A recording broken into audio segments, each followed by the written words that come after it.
우리를 만드신 자비로우신 하나님은 가난하고 고통받는 이들을 변호합니다. 하나님의 은혜를 나타내는 삶을 살도록 우리의 마음을 열어 주소서. 아멘.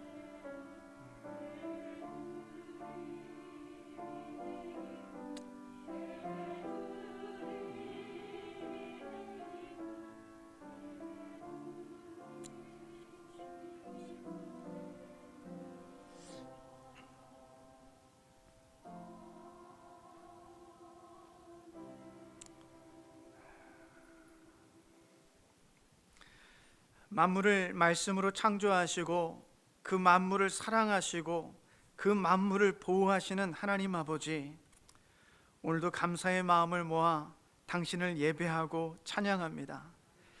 하나님께서 그토록 사랑하시는 이 세상이 전쟁으로, 가난으로, 바이러스로, 미움과 증오로 아파하고 있습니다. 당신의 자비로우신 은혜와 사랑이 우리의 욕심과 죄로 물든 세상을 가득 채우게 하여 주시옵소서. 당신의 빛이 우리 안에 있는 어두움을 물러나게 도와주시옵소서. 오늘 이 예배를 통해 당신의 진리의 말씀이 채워지게 하여 주시옵소서. 당신의 그 빛이 우리를 채우게 하여 주시옵소서. 당신의 그 생명이 우리를 채우게 하여 주시옵소서. 우리로 그렇게 당신의 백성들 되게 하사 당신을 영광되게 찬양하는 삶이 되게 하여 주시옵소서. 키리에 엘레이존, 오늘도 당신 앞에 머리 숙여 예배드리는 우리 모두에게 하늘의 자비와 은혜를 베풀어 주시옵소서. 예수 그리스도의 이름으로 기도합니다. 아멘.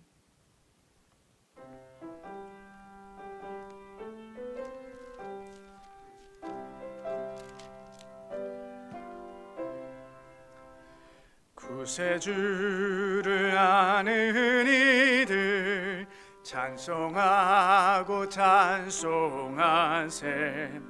마음과 뜻과 힘 다하여 경배드리세.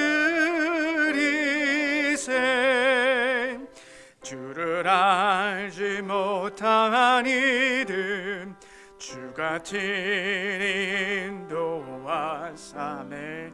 그의 띠로 구속하니 찬송할지라. 약한 사람 도움받아 시험 중에 참게 되니 모든 죄를 이기림은 믿음뿐이라. 진리 되신 우리 주는 영원토록 변함없네. 성도들아 주를 믿어 길이 섬기세.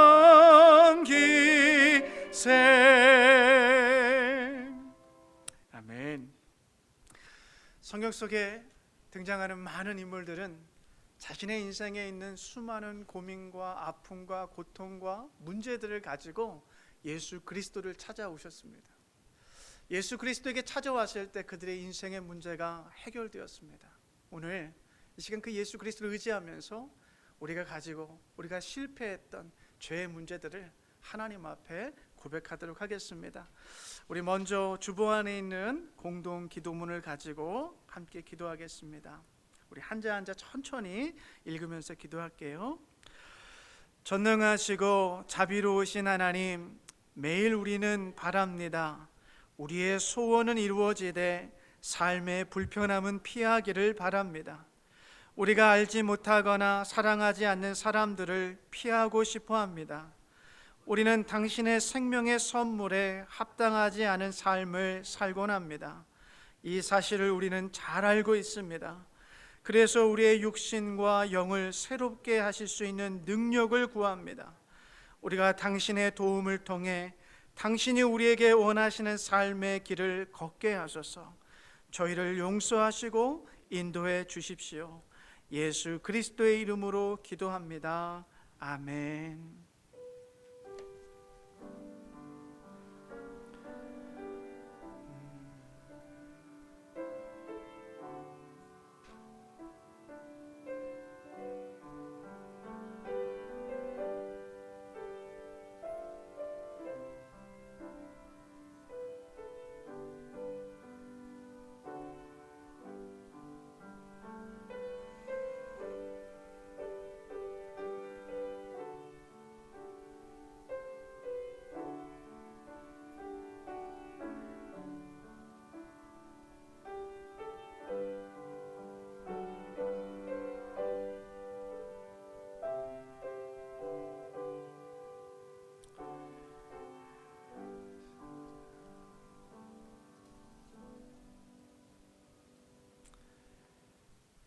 사랑하는 여러분, 예수님께서 수로보니게 이방 여인의 간구를 들으시고 그녀의 딸을 고치셨던 것처럼 우리의 자비로우신 하나님께서 우리의 무거운 짐을 대신 짊어지십니다. 우리 과거의 실패를 용서하십니다. 그리고 우리로 새로운 삶을 살게 하십니다. 예수 그리스도 안에 있는 저와 여러분이 용서받았습니다. 아멘. 전능하사 천지를 만드신 하나님 아버지를 내가 믿사오며 그 외아들 우리 주 예수 그리스도를 믿사오니 이는 성령으로 잉태하사 동정녀 마리아에게 나시고 본디오 빌라도에게 고난을 받으사 십자가에 못 박혀 죽으시고 장사한 지 사흘 만에 죽은 자 가운데서 다시 살아나시며 하늘에 오르사 전능하신 하나님 우편에 앉아 계시다가 저리로서 산 자와 죽은 자를 심판하러 오시리라. 성령을 믿사오며 거룩한 공예와 성도가 서로 교통하는 것과 죄를 사하여 주시는 것과 몸이 다시 사는 것과 영원히 사는 것을 믿사옵나이다. 아멘. 우리 자리에 앉겠습니다.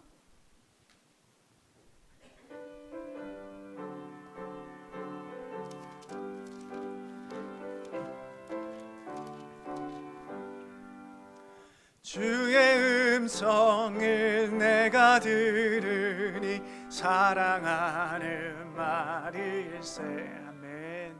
믿는 마음으로 주께 가오니 나를 영접하소서. 내가 매일 십자가 앞에 더 가까이 가오니 구세주의 흘린 보배 비로소 나를 정케 하소서. 주여 넓으신 은혜 베푸사 나를 받아주시고 나의 품은 뜻 주의 뜻같이 되게 하여 주소서.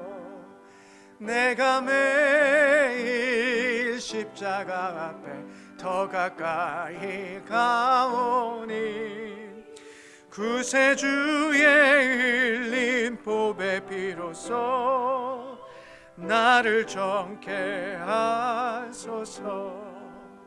주의 보좌로 나아갈 때에 어찌하니 기쁠까. 주의 얼굴을 항상 배우니 더욱 친근합니다. 내가 매일 십자가 앞에 더 가까이 가오니 구세주의 흘린 보배 비로소 나를 정케 하소서. 우리 구주의 넓은 사랑을 증량할 자 없으며 주가 주시는 참된 기쁨도 헤아릴 수 없도다. 내가 매일 십자가 앞에 더 가까이 가오니 구세주의 흘린 보배 피로써 나를 정케 하소서.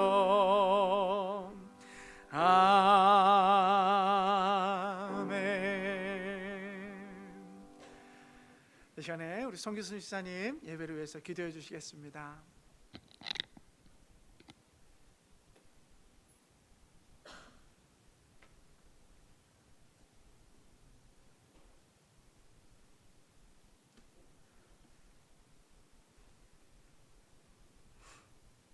감사하신 아버지 하나님, 은혜와 사랑 감사를 드립니다. 지난 한 주간도 불꽃 같은 눈동자로 사랑으로 저희들을 지켜주시고 인도하시고 보호하여 주셔서 오늘 하나님 귀한 제단에 저희들 나와 산제사를 드릴 수 있도록 인도하여 주신 하나님 감사합니다. 한 주간을 돌아볼 때에 정말 내 이웃을 돌아볼 때에 슬픔을 당하고 또한 질병으로 여러 가지 모양으로 환난을 당한 많은 가정들이 있습니다.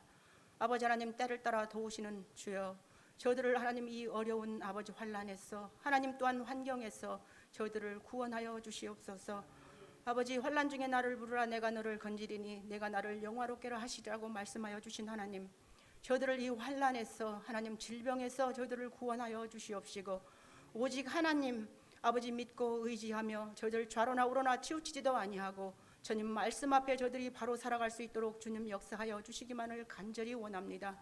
아버지 하나님, 또한 저희들 믿음이 적을지라도 각자에게 주신 하나님 직분이 있고 사명이 있습니다. 아버지 하나님, 저들 아버지 순간순간 아버지 주님을 바라보며 온전히 하나님 귀한 제단을 저희들 위하여 기도하며 성도들을 위하여 주님 기도하며 이 시간도 하나님 주님 앞에 나와야 할 심령들을 위하여 주님 기도할 때에 저들의 마음을 주님 지키시고 역사하여 주시사 주님 앞에 다 나와서 주님 앞에 예배드리며 찬양할 수 있는 귀한 시간을 주님 허락하여 주시기만을 간절히 원합니다.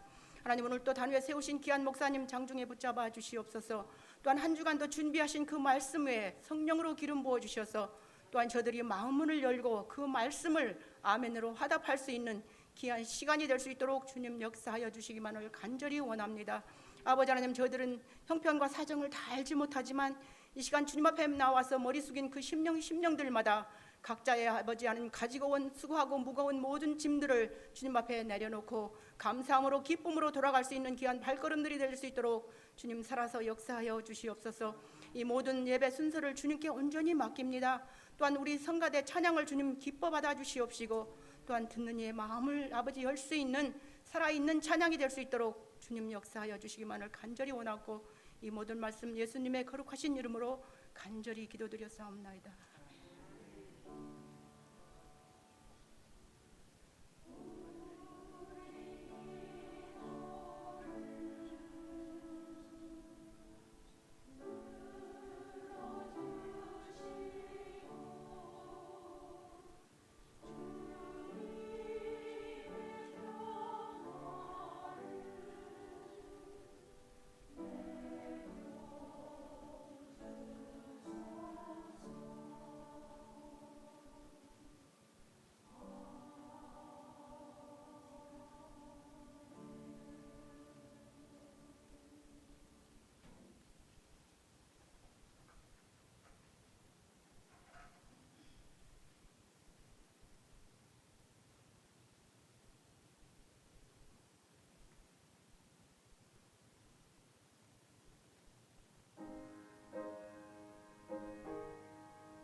감사합니다. 귀한 찬양. 우리 박성혜 장로님은 힘이 어디서 이렇게 나시는 거예요? 70이 넘으셨다는데. 아니, 제일 젊은 우리 송교 선생님이 한숨을 쉽니까? 제일 젊으신데. 감사합니다. 귀한 찬양. 오늘 우리 하나님 말씀은 마가복음 7장 24절에서 30절까지의 말씀입니다. 마가복음 7장 24절에서 30절까지의 말씀, 우리 한 절씩 교독하고 30절은 함께 읽겠습니다. 예수께서 거기에서 일어나셔서 두로 지역으로 가셨다. 그리고 어떤 집에 들어가셨는데 아무도 그것을 모르기를 바라셨으나 숨어 계실 수가 없었다. 딸을 곧바로 예수의 소문을 듣고 와서 그의 발 앞에 엎드렸다. 그 여자는 그리스 사람으로서 시로페니키아 출생인데 자기 딸에게서 귀신을 쫓아내 달라고 예수께 간청하였다. 예수께서 그 여자에게 말씀하셨다. 자녀들을 먼저 배불리 먹어야 한다. 자녀들이 먹을 빵을 집에서 던져주는 것이 옳지 않다. 그러나 그 여자가 예수께 말하였다. 주님, 그러나 상 아래에 있는 개들도 자녀들이 흘리는 부스러기는 얻어먹습니다. 그 여자에게 말씀하셨다. 내가 그렇게 하려니 돌아가거라. 귀신이 내 딸에게서 나갔다. 같이 있습니다. 그 여자가 집에 돌아가서 보니 아이는 침대에 누워있고 귀신은 이미 나가고 없었다. 아멘. 하나님의 말씀입니다. 말씀에 잠깐 기도하겠습니다. 거룩하신 하나님, 우리가 강할 때나 약할 때나 우리로 당신의 거룩하신 말씀을 듣게 하여 주시옵소서. 당신의 그 진리의 말씀의 충만함 속에서 살아가게 하여 주옵소서. 세상의 소리들은 우리를 절망케 합니다. 슬프게 합니다. 아프게 합니다. 그러나 당신의 말씀만은 우리를 새롭게 하시고 일어나게 하실 줄 믿습니다.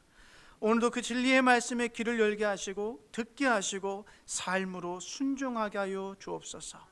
예수 그리스도의 이름으로 기도하옵나이다. 아멘.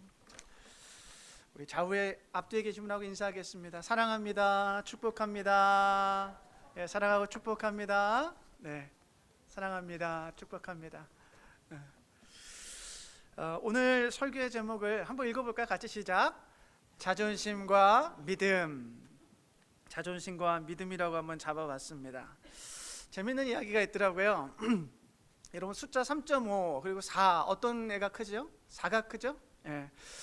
3.5는 늘 숫자 4에게 언제나 깍듯하게 되어 있습니다. 왜냐하면 자기보다 크기 때문에 깍듯하게 되어 있어요. 그런데 어느 날 이 숫자 3.5가 4에게 찾아와서 버럭 화를 내며 이야기합니다. 야, 4! 이제 꿇어! 내 앞에 무릎 꿇어! 라고 소리를 지르는 거예요. 숫자 4는 그 순간 깜짝 놀랐습니다. 그러면서 숫자 3.5에게 이야기하죠. 얘 봐라, 지금 내가 누군지 알아? 라고 이야기합니다. 그러자 3.5는 목에 힘을 주며 이렇게 말합니다. 나 전 뺐어. 이제 까불지 마. 이제 앞으로 형이라 불러라. 이렇게 얘기했다고 그래요. 이해되시죠? 예. 준비하면서 이해 못하실까 봐 안 웃으시면 어떻게 할까 걱정 많이 했는데, 여러분, 이게 제가 웃자고 드린 이야기지만 이 이야기에는 우리가 살고 있는 이 세상의 어두운 면이 고스란히 담겨 있습니다. 여러분, 숫자 4는요, 평소에 자기보다 낫다 생각했던 3.5에게 항상 하대하고 우습게 보고 그랬던 것 같아요. 그렇기 때문에 갑작스러운 3.5의 반말에 이 반응이 얘 봐라, 내가 누군지 알아? 라는 이 반응이 나왔던 것이죠. 왜냐하면 이 3.5가 반말하는 순간 자기의 자존심에 스크래치가 났기 때문에 그렇습니다. 한편 여러분, 숫자 3.5는 점을 빼는 순간 자신의 가치가 4보다 훨씬 높다라고 생각하고 곧바로 반말로 그 4를 향해 이야기를 합니다. 아마도 이 3.5는 그동안 숫자 4로부터 수많은 자존심이 상할 만한 사건들을 많이 경험했던 것 같아요. 그러니까 그 자존심을 상할 만한 그 여러 히스토리를 다 기억하면서 자신의 점을 빼는 순간 이 4에게 복수하는 것이죠. 여러분, 이 3.5와 4의 이야기를 가만히 들여다보면 평소에 이 3.5는 항상 이 숫자 4에 대한 열등감을 가지고 살았던 것 같고, 이 숫자 4는 평소에 이 숫자 3.5에 대해서 항상 우월감을 가지고 살았던 것 같아요. 근데 이 점을 빼는 순간 이게 역전이 되는 것이죠. 여러분, 우리가 이 세상을 살아가면서 이 세상은 내가 남들보다 좀 더 갖고 있고, 내가 남들보다 조금 더 예쁘고, 내가 남들보다 조금 더 배웠다라고 생각하는 순간 자칫 잘못하면 상대방 나보다 못하다라고 생각하는 그 사람을 업신여기고 하대하고 그럴 수 있어요. 여러분, 갑질하는 이유가 여기에 있습니다. 마치 자신이 갖고 있는 것들을 자기 자신과 동일시하는 거예요. 내가 갖고 있는 돈을 나라 동일시하고 거기에 힘을 싣고 내가 배운 것이 곧 나다라고 생각하고 그걸 가지고 자기 자신을 드러내는 경우가 있습니다. 그런데 가만히 그들의 내면을 살펴보면 그 자신의 그 낮은 자존감을 커버하기 위해서 자신이 갖고 있었던 돈, 학력, 외모를 계속해서 드러내면서 남들을 찌르고 그랬던 것이죠. 여러분, 요즘 한국 사회에서 자존감과 자존심에 대한 관심이 많아지는 것 같습니다. 여러분, 자존심, 자존감, 이 두 단어는 굉장히 비슷한 단어예요. 그런데 이 뜻은 달라요. 여러분, 자존심은요, 국어사전에 보니까 남에게 굽히지 않고 스스로의 가치나 품위를 지키려는 마음, 또 다른 뜻인데, 이 자존심은 남에게 잘난 체하는 그런 것들, 그런 것을 자존심이다라고 국어사전이 표현하고 있어요. 여러분, 이 자존심은요, 타인으로부터 내가 존중받고자 하는 마음이 자존심에는 담겨 있습니다. 이 자존심은 타인으로부터 내가 존중받고 싶어하는 마음이 담겨 있어요. 반면에 이 자존감은요, 자기 자신을 존중하고 스스로를 사랑하는 마음입니다. 그래서 자존감은 타인이 나를 어떻게 보는 것과 상관없이 내 스스로가 나를 존중해주고 사랑해주는 아주 건강한 마음인 거예요. 여러분, 그런데 살다 보면 유난히 자존심이 강한 사람이 있습니다. 저도 굉장히 자존심이 센 사람이거든요. 근데 자존심을 넘어서 이 독선에 가까운 사람들도 혹 만날 때가 있습니다. 이 독선에 가까운 사람은 어떤 사람이냐면 나만 옳다는 사람들이에요. 나만 옳다, 나는 옳고 넌 틀려 라고 이 생각하고 이야기하고 행동하는 그 사람들이 바로 이 독선에 가까운 사람들입니다. 여러분, 이런 분들은요, 조금만 자존심을 건드리면 어떻게 돼요? 쉽게 폭발해요. 흥분하고 그냥 자기 분을 드러내게 되죠. 어느 기사에 의하면 이 자존감이 높은 사람은 모든 원인과 결과를 자신에게서부터 찾는데요. 그래서 내가 뭘 실수했을까를 돌아보면서 하는데, 이 자존심이 강한 사람은 반대로 모든 원인과 결과의 책임을 내게서 찾는 것이 아니라 타인으로부터 찾는다고 합니다. 타인으로부터. 그래서 이 자존감이 높은 사람은 모든 잘못을 내 탓으로 돌리고 원망할 일들이 있으면 그래도 감사할 수가 있어요. 그런데 반대로 자존심이 강한 사람은 모든 잘못, 이 상황들을 남 탓으로 돌리고 감사할 일도 오히려 원망하고 만다고 그래요. 이 기사에 의한 거예요. 얼마 전에 이 박정희 장로님께서 저한테 김창옥 이 강사의 이 강의를 들어봤냐라고 저에게 말씀하시더라고요.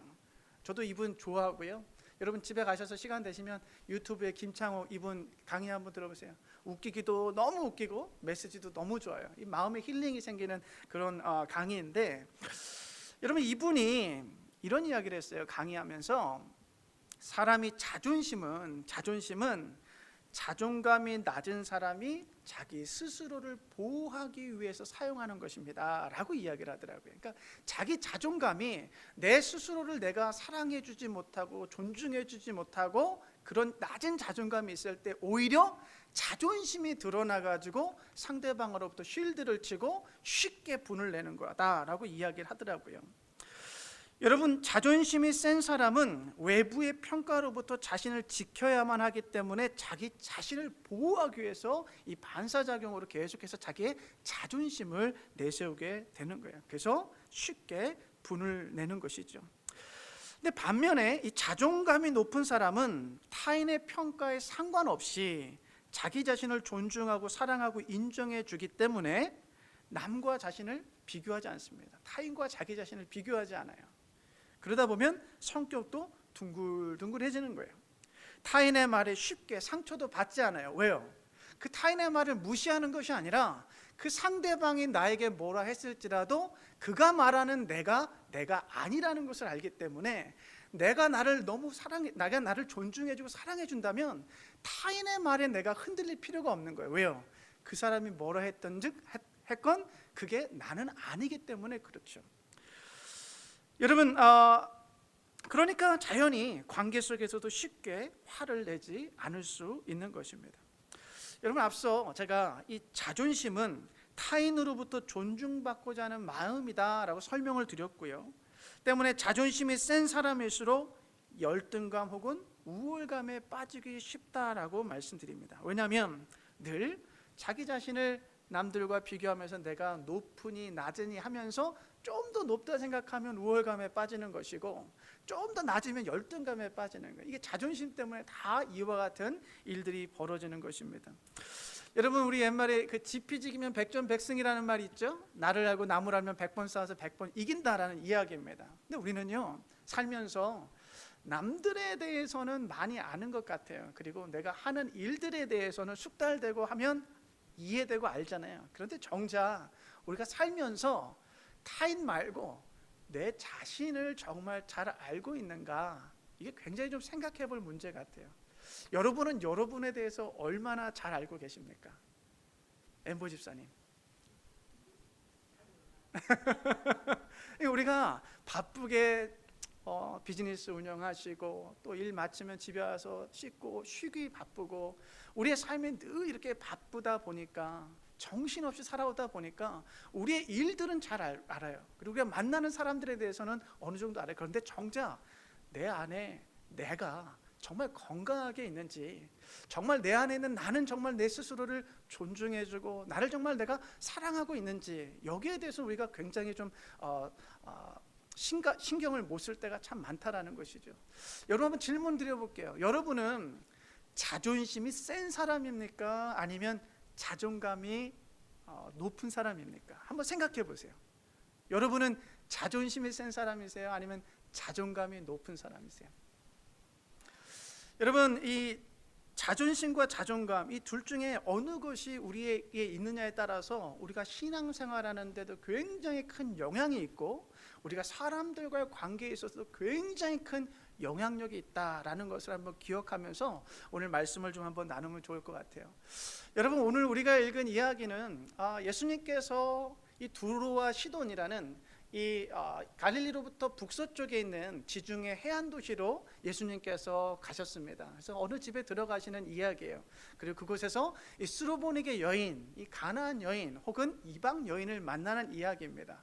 그런데 여러분, 이 마태와 마가가 이 본문을 똑같이 기록하고 있거든요. 사복음서 중에. 근데 마태와 마가는 둘 다 모두 이 스로보니게 혹은 가나안 여인의 이 기사를 앞에 이 바리새인들과 서기관들과 예수님의 논쟁이 있은 이후에 기록하고 있습니다.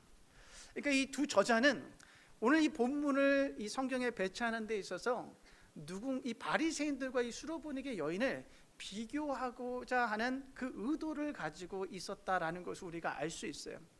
여러분, 이 예수님의 제자들이 너무 배고파가지고 손을 닦지 않고 그만 음식을 먹게 됩니다.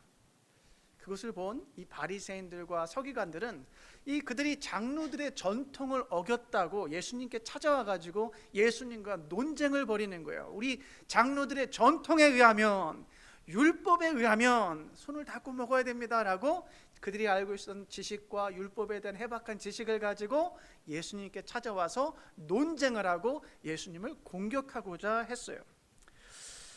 여러분, 바리새인들과 율법학자들이 예수님을 대하는 방식은 율법과 전통에 대한 그들의 지식으로 예수님과 논쟁하고 공격하는 것이었다라는 거예요. 이때 예수님께서 그들을 반박하고 그들을 다시 공격하죠. 그러자 그들의 반응은 화를 내고 공격하는 것이었습니다. 여러분, 마태복음 15장 12절인데 이렇게 말해요. 그때 제자들이 다가와서 예수께 말하였다. 바리새파 사람들이 이 말씀을 듣고 분개하고 있다는 것을 주님 아십니까? 라고 예수님께 귀뜸해 주는 거예요. 사실은 이 상황이 굉장히 심각했던 상황이기 때문에 예수님께서 이 이방 지역까지 이게 살짝 피신한 이 본문의 내용이 오늘 우리가 읽은 사건의 배경에 있습니다. 여러분, 바리새인들은 어떤 사람들입니까? 자신들은 옳다라고 생각했던 사람들이에요. 자신들은 옳다. 어찌 보면 자신들만 옳다고 여기는 독선에 빠진 종교인들이었습니다. 사람들로 하여금 인사받기를 원했고 또 종교인의 옷을 입고 모든 이들이 보는 앞에서 기도하기를 즐겼던 사람들, 바로 그들이 바리새인들이었어요. 제가 앞서 말씀드린 자존심이 센 사람들의 특징을 다 가지고 있는 그런 패키지를 갖고 있는 사람들이 바로 이 바리새인들이었어요. 여러분, 율법과 전통은 바로 그들을 세워주는 근거였고, 예수님께서 자신들의 전통을 반박하시자 그만 예수님을 죽이고자 그들은 분을 내기 시작했다라는 것이죠.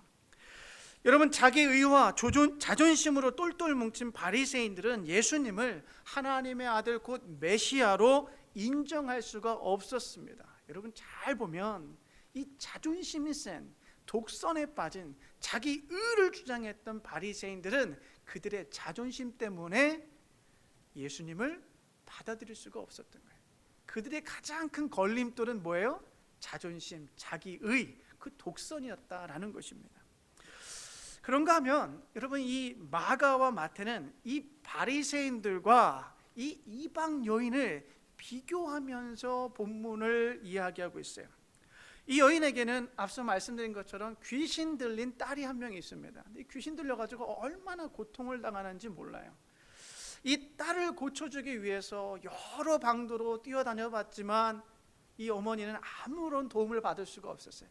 마지막 최후의 수단으로 자신의 동네에 찾아왔다는 이 예수라는 분을 한번 만나서 이분으로 하여금 도움을 받아야지 하는 마음을 가지고 예수님께 찾아옵니다. 여러분, 이때 이 여인의 반응을 한번 보시면 25절인데요. 악한 귀신 들린 딸을 둔 여자가 곧바로 예수의 소문을 듣고 와서, 같이 읽을게요. 그의 발 앞에 엎드렸다. 아멘. 여러분, 여인은요, 예수님 앞에 납작 엎드리는 게 첫 번째 반응이었어요. 바리새인들은 어떻게 했죠? 근데 그들이 알고 있었던 해박한 지식을 가지고, 율법에 대한 지식, 전통을 가지고 예수님께 찾아와서 따지듯이 논쟁하고 예수님을 공격했지 않습니까? 그런데 이 여인의 반응은 오자마자 주님 앞에, 그 발 앞에 엎드려서 간청하는 것이에요.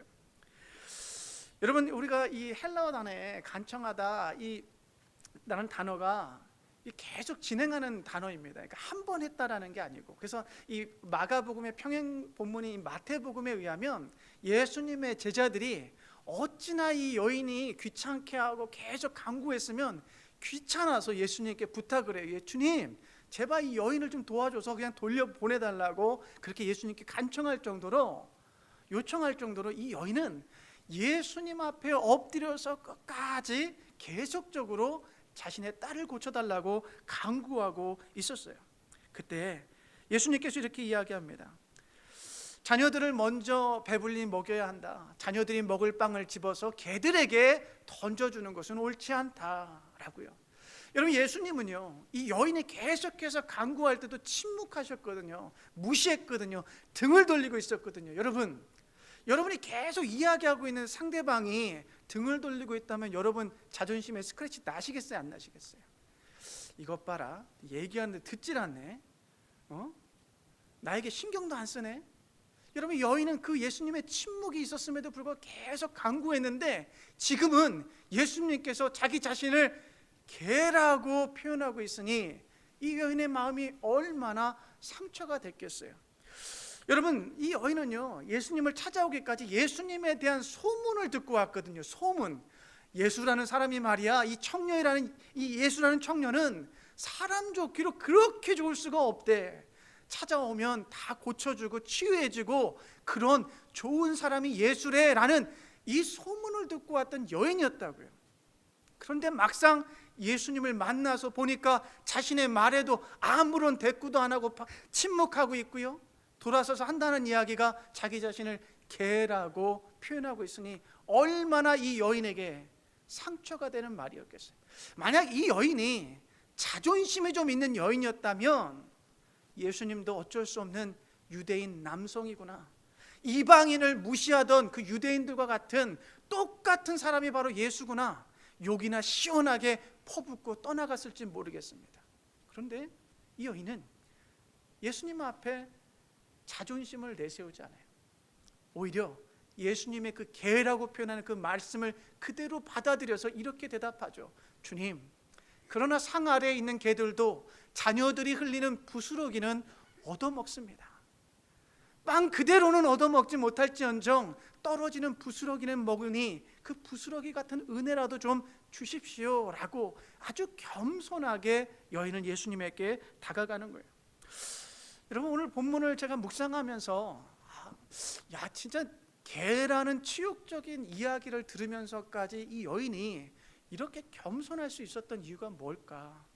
다름 아니에요. 자신의 딸이에요. 자신의 딸을 고쳐줄 수 있는 분은 오직 예수 그리스도라는 그 믿음이 있었기 때문에 주님 앞에 계속해서 간구하고 그 믿음을 가지고 자존심을 내세우지 않았어요. 여러분, 이 어미의 마음에는 자존심이 자리할 공간이 없었어요. 오로지 예수 그리스도에 대한 믿음만이 있었다라는 것이죠. 여러분, 이것이 바리새인들과 이 수로보니게 여인의 차이예요. 이 성경 기자는 이 바리새인들의 자존심 강한 그 독선과 자기의 이러한 사람들은 예수를 받아들이지 못했지만 자기 자존심을 다 내버리고 오직 예수에 대한 믿음을 가졌던 이방 여인, 유대인들이 거들떠보지도 않았던 그 이방 여인은 그 믿음으로 예수를 받아들일 수 있었다라는 것을 성경 기자는 보여주고 있는 거예요. 여러분, 예수님께서 마태복음에 의하면 그녀의 이러한 믿음을 칭찬하시죠. 여자여, 참으로 내 믿음이 크다. 내 소원대로 되어라. 내 믿음이 크다. 사랑하는 여러분, 마태와 마가는 자기 이유와 자존심으로 가득한 종교 지도자들과 자존심을 모두 버리고 예수만을 의지한 이방 여인을 비교하며 우리에게 보여줍니다. 그리고 자존심을 버리고 예수를 온전히 의지하고 신뢰한 이 여인의 믿음이 크다, 이게 진짜다라는 것을 독자들에게 또 우리들에게 설명해주고 보여주고 있어요. 사랑하는 여러분, 오늘 이 아침에 저와 여러분의 믿음이 이 수로보니게 여인과 같기를 기도합니다. 여러분, 내 자존심 내세우지 않고 오로지 예수만 구하고 신뢰할 수 있는 우리의 삶이 되기를 기도합니다. 왜냐하면 여러분, 자존심 때문에 우리의 신앙이 성장하지 못할 때가 너무나 많고요, 우리의 자존심 때문에 나도 망가지고 타인도 망가지는 경우가 굉장히 많기 때문에 그렇습니다. 여러분, 우리 잘 아시는 것처럼 사울은 이스라엘의 초대 왕이었어요. 처음 그가 왕이 될 때요, 굉장히 겸손한 사람이었거든요.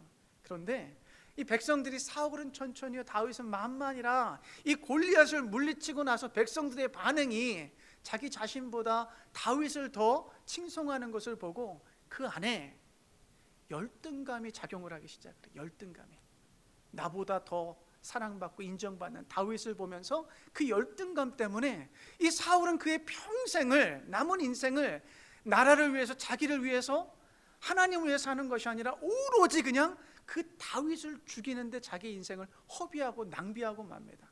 여러분, 이 자존심이요, 자기 존중감, 이 자존감이 낮은 자기의 자존심은 이렇게 열등감으로 표출되어서 자기도 죽이고 남도 죽이는 아주 끔찍한 결과를 나타내기 쉽다라는 것입니다.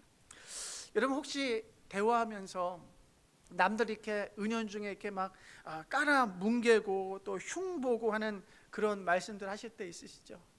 그럴 때가 통쾌하잖아요.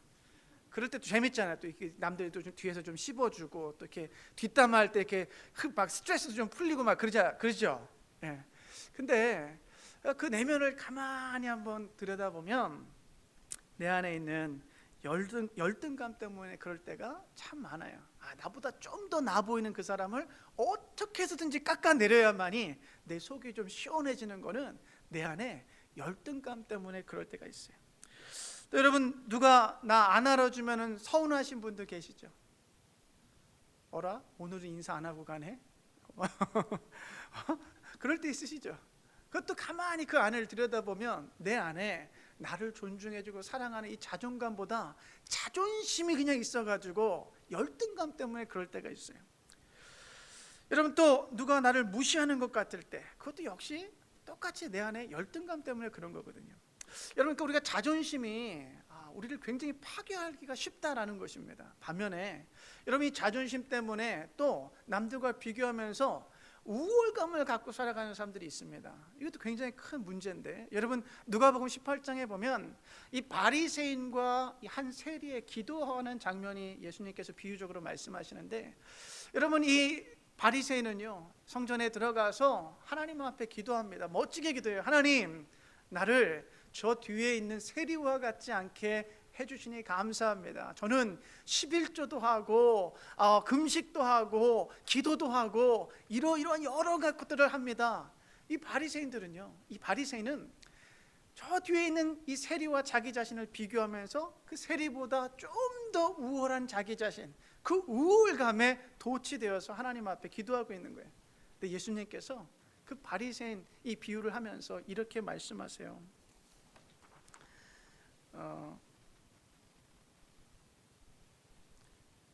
제가 빼먹었네. 네. 말씀하세요. 자기를 낮추는 자는 하나님께서 높이시고 자기를 높이는 자는 하나님께서 낮추실 것이다 라고 이야기하면서 그 세리가 의롭게 되었다, 그 기도를 통해서 의롭게 되었다라고 이 세리를 칭찬해요. 사랑하는 여러분, 우리의 비뚤어진 자존심이요, 신앙생활에도 이렇게 큰 영향을 끼친다라는 사실을 좀 기억하셨으면 좋겠어요. 여러분, 컴플렉스 없는 사람 없을 거예요. 컴플렉스. 키가 좀 작은 분들은 그 키 작은 게 컴플렉스가 있대요. 저희 와이프. 예. 근데 그게 어떻게 보면 그 컴플렉스는 열등감에 대한 그 컴플렉스죠. 그래서 이 우월감 혹은 이 열등감은 다 이 자존감이 낮은 자존심으로부터 나오는 하나의 다 컴플렉스의 여러 증상들이다라는 것을 우리가 알면 좋을 것 같아요. 여러분, 서울의 한 교회에 지능이 약간 떨어지는 지적 장애를 갖고 있는 아이가 교회에 있었어요. 네, 이 아이를 담당한 목사님이 이 아이를 보니까 항상 웃어요. 그러니까 지적 수준은 조금 떨어지지만, 장애 때문에 떨어지지만 항상 웃고 있는 아이였어요. 근데 이 목사님께서 그 어머니를 만났더니 그 부모님들은 다 한국의 인류 대학을 나온 소위 말하는 엘리트들이었던 거예요. 엘리트들. 좋은 직장에, 좋은 집에 굉장히 부자였고, 근데 이분들에게는 하나의 그 아픈 손가락이 바로 이 아이였던 거죠. 지적 장애를 갖고 있는 이 아이였던 거예요. 근데 어느 날 이 크리스마스 때 이 어머니께서 목사님에게 크리스마스 카드 하나를 써서 보내셨는데, 그 카드 안에 이런 글이 있었다고 그래요. 여러분 한번 들어보세요. 하나님께서 저의 자존심을 꺾으셨을 때 저는 상처난 짐승처럼 울부짖었습니다. 그렇지만 주님의 은혜를 깨달은 건 아이가 점점 자라면서 보여준 사랑입니다. 이 아이는 사랑이 무엇인지 내게 깨우쳐 주었습니다. 내 속에 깊이 뿌리 박힌 것이 죄임을 알게 해 주었습니다. 나는 아침마다 일어나 회개합니다. 주님, 저의 교만했던 죄, 사람을 무시했던 죄, 하나님의 은혜를 나의 실력이라 오해했던 죄, 하나님께 드릴 영광을 가로챘던 죄, 이 모든 죄를 용서하소서. 부끄럽게 여겼던 아이를 통해 참 사랑이 무엇인지 알게 되었습니다. 사람이 사랑으로 살아간다는 것이 무엇인지, 그것이 얼마나 큰 행복인지 알게 해 주었습니다 라는 이 글을 이 목사님에게 썼던 거예요. 이 어머니의, 이 아버지에게는 세상 남부를 것 없는 모든 것을 갖고 있었잖아요. 세상에서 정말 칭송받을 만한 자리에 있었던 사람들이잖아요. 그러니 이 직접장애를 갖고 있는 이 아이가 얼마나 부끄러웠겠어요. 그런데 이 아이를 통해서 하나님께서 그 안에 있었던 자존심, 그 독성과도 같은 교만함, 그 모든 것들을 하나님께서 다 꺾어주셨다라고 깨달음에 이러한 기도를 드리고 또 편지를 썼던 것 같아요. 여러분, 우리가 자존심을 버리지 않을 때 하나님께서 우리의 그 자존심을 꺾으실 때도 있어요. 꺾으실 여러 방법으로. 사업에 실패를 할 수도 있고요, 가정에 문제가 생길 수도 있고요, 자녀들에 대한 기도의 제목이 생길 때도 있고요. 여러분, 하나님께서 우리의 자존심을 꺾으시기 위해서 우리를 사랑하셔서 그 자존심을 꺾으실 때도 있다라는 거예요. 여러분, 하나님 앞에 나올 때 자존심 필요합니까? 필요 없죠. 근데 우리는 문제 앞에서 문제가 생겼는데도 자존심 때문에, 체면 때문에 여전히 고상한 척할 때 있고 여전히 우아한 척이 할 때가 있어요. 근데 여러분이 하나님 앞에 나올 때 자존심 세울 필요가 없거든요. 하나님 앞에 아이처럼, 이 수로보니게 여인처럼 하나님 앞에 납작 엎드려서 하나님 앞에 계속해서 어린아이가 울듯이 간구하고 간청할 때 그곳에 하나님의 은혜가 임한다라는 것이죠. 여러분, 살다 보면 성공할 수도 있고 실패할 수도 있습니다. 그런데 그것이 여러분 자신을 표현하는 것은 아니라는 것을 기억하면 좋겠어요. 그럴 수 있어요. 그럴 수 있어요. 오히려 여러분이 누구이고 여러분 스스로가 얼마나 스스로를 존중하고 사랑하는지, 이것이 더 중요하다는 것이죠. 여러분, 저와 여러분은 누구일까요? 여러분, 사도 바울이 갈라디아서 2장 20절에서 저와 여러분 이렇게 고백하는데 한번 같이 읽고 싶습니다. 시작.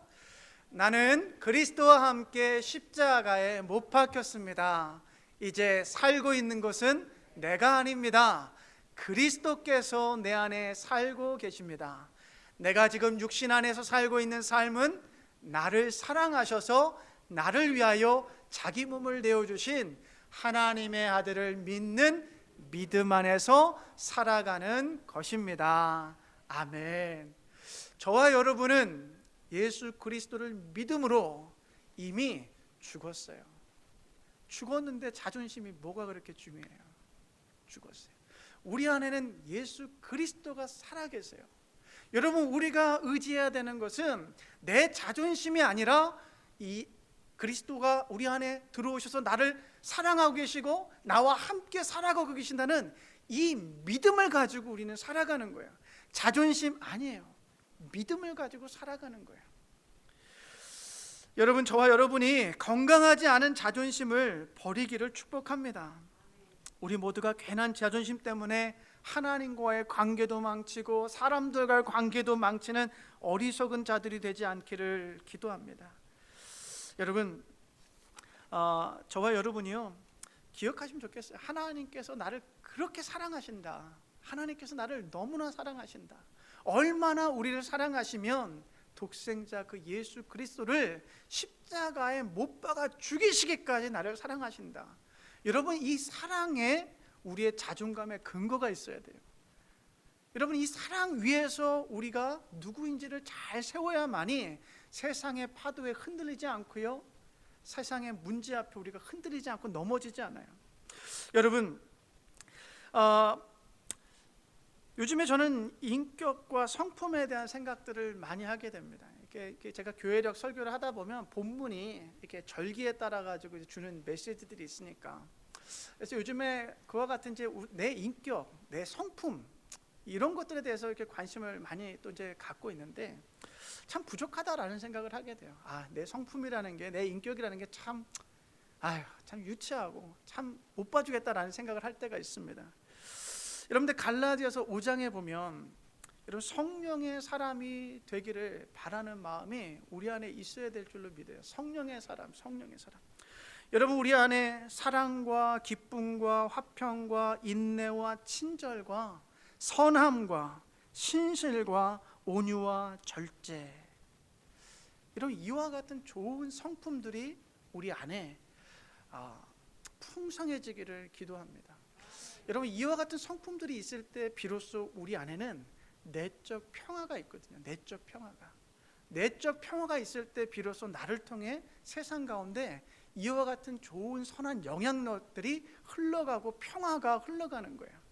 그러면서 여러분, 이 바울이요, 이와 같은 성령의 열매들을 이야기하면서 또 성령의 사람은 뭐라고 설명하냐면, 우리 한번 같이 읽겠습니다. 시작. 우리는 잘난 체하거나 서로 노엽게 하거나 질투하거나 하지 않도록 합시다. 아멘.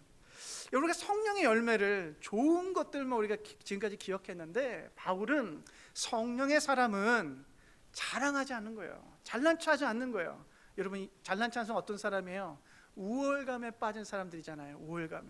그리고 서로를 노엽게 하지 않는데요. 여러분, 자존심 때문에 그 자존심 세우면서 서로를 화나게 하지 않는다는 거예요.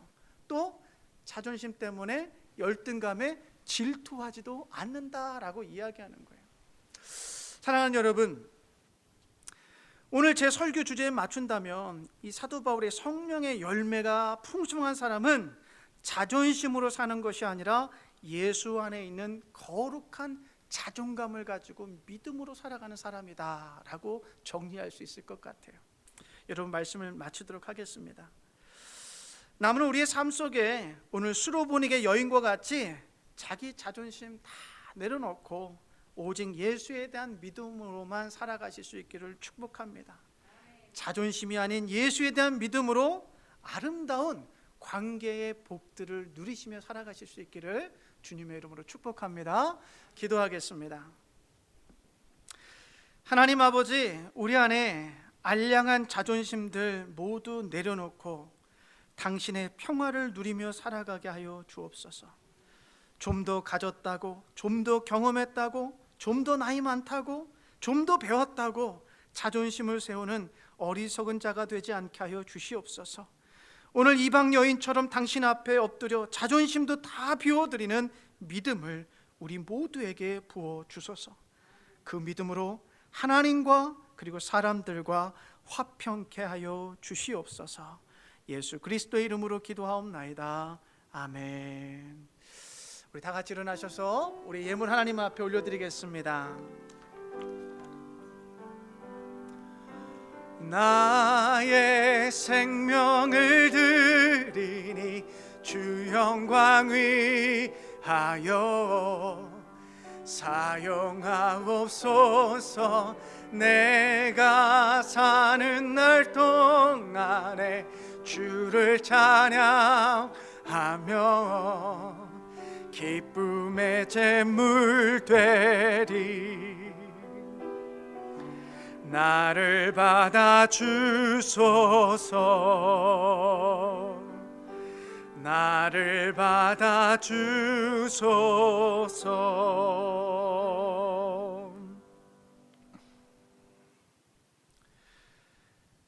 자애로우신 하나님, 당신은 가장 아름다우시며 선하신 분이심을 고백합니다. 매일 우리에게 생명의 호흡을 베푸시고 일용할 양식들을 제공하시고 말씀을 통해 생명의 말씀을 허락하시니 감사합니다. 그 선하신 은혜에 감사하며 당신께서 베푸신 것들의 일부를 온 마음과 정성을 담아 올려드립니다. 이 예물과 드리는 자들을 축복하사 가난하고 어려움 중에 있는 이들에게 당신의 사랑이 나타나게 도와주시옵소서. 병든 자들의 치료자요, 환난 중에 있는 이들의 변호자요, 가난한 자들을 돌보시는 우리의 영광스러운 예수 그리스도의 이름으로 기도합니다. 아멘. 우리 자리에 앉겠습니다. 네. 자, 광고 말씀, 중요한 광고 말씀 드리겠습니다. 우리 다음 주일은요, 1부 예배는 9시에 이대로 저희가 드리고요, 우리가 2부 예배는 우리 치아 마운틴에서 야외 예배로 드립니다. 우리가 코로나 이 상황 속에서도 안전하게 거리를 유지하고 좀 이렇게 같이 예배드리고 자연 속에서 하나님의 은혜를 이렇게 좀 누릴 수 있는 시간을 가지려고 합니다. 그래서 많이들 참석하셔서 같이 교제 나누고 멀리 떨어져서 식사도 함께 하고 좋은 시간들 가졌으면 좋겠습니다. 우리 애화장학위원회에서 장학생 선발을 위해서 모집하고 있는데 9월 15일까지 이제 받습니다. 기억해 주시면 감사하겠고요. 우리 정기당회가 9월 9일 이번 주 목요일 날 1시에 있습니다. 우리 장로님들 기억하시고 참석해 주시면 감사하겠습니다. 우리 정현순 집사님께서 상황이 조금 더 좋아지셨다가 조금 더 이제 또 이렇게 안 좋아지셔가지고 마스크를 떼시고 튜브로만 하시다가 다시 이제 산소 마스크를 또 하고 계시다고 합니다. 그래서 병원에서는 항생제, 폐렴이 있기 때문에 항생제를 지금 계속 이제 투여하고 있는 상황인 것 같아요. 그래서 이렇게 코로나가 아니기를 바라는 마음에서 기도하고 있는데 잘 회복되어서 가족들의 품으로 돌아오실 수 있도록 계속해서 기도해 주시면 감사하겠고요. 또 우리 이웃교회인 소망교회 출석 중이시던 우리 우숙자 성도님께서 지난 월요일 날 하나님의 부르심을 받으셨다라는 소식이 전해졌습니다. 그래서 9월 18일 토요일 오후 1시에 소망교회에서 장례 예배는 아니고요, 기념 예배로 이렇게 드리신다고 합니다. 그러니까 친분이 있으신 분들, 그 가족들을 위로해드리고 싶으신 분들은 기억하셨다가 참석해 주시면 감사하겠습니다. 혹시 제가 빠뜨린 광고 있나요? 없으시다면 우리 다 같이 일어나셔서 우리 찬송가, 마지막 찬송가 우리 1절, 우리 465장 나 구주와 함께 나 죽었으니 1절만 우리 함께 찬송하고 축도로 예배를 마치겠습니다.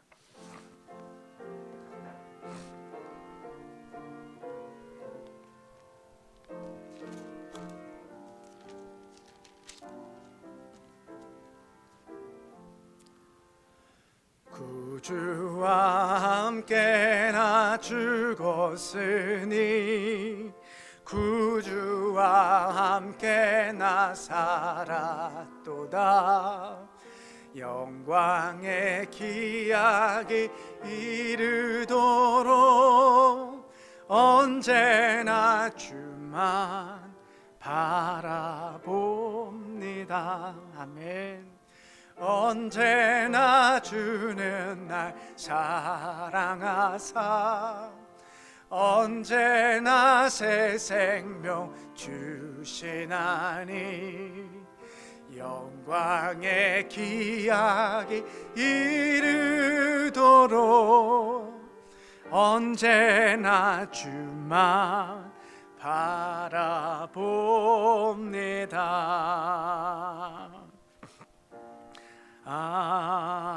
아멘. 기도하겠습니다.